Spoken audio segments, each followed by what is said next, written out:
Rais wa Marekani Donald Trump amezua mjadala na hasira kubwa baada ya kusambaza video kwenye mtandao wake wa kijamii wa Truth Social iliyowaonyesha aliyekuwa Rais Barack Obama na mkewe Michelle Obama wakifananishwa na nyani.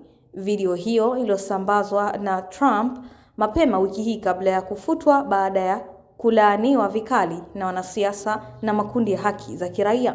Video hiyo ilikuwa imebeba ujumbe wa kisiasa unaohusiana na madai ya uchaguzi wa mwaka 2020, lakini sehemu ya mwisho ilionyesha picha za Barack na Michelle Obama zikiwa zimehaririwa na kuunganishwa na miili ya nyani, jambo lililotafsiriwa na wengine kama ubaguzi wa rangi. Taswira hiyo ilienea kwa kasi na kusababisha hasira ndani na nje ya Marekani.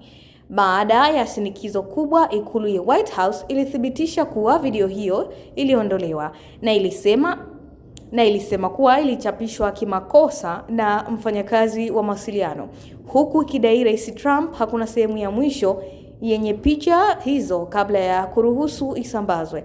Hata hivyo, Trump mwenyewe alisisitiza kuwa hakufanya kosa na alikataa kuomba radhi kwa tukio hilo. Wanasiasa kutoka vyama vyote viwili walilaani vikali video hiyo. Baadhi ya maseneta wa chama cha Republican walisema kitendo hicho ni cha kibaguzi na kinakiuka misingi ya heshima ya uongozi wa kitaifa, huku chama cha Democratic kikikitaja kuwa ni mfano wa wazi wa ubaguzi wa rangi unaochochea mgawanyiko katika jamii ya Marekani.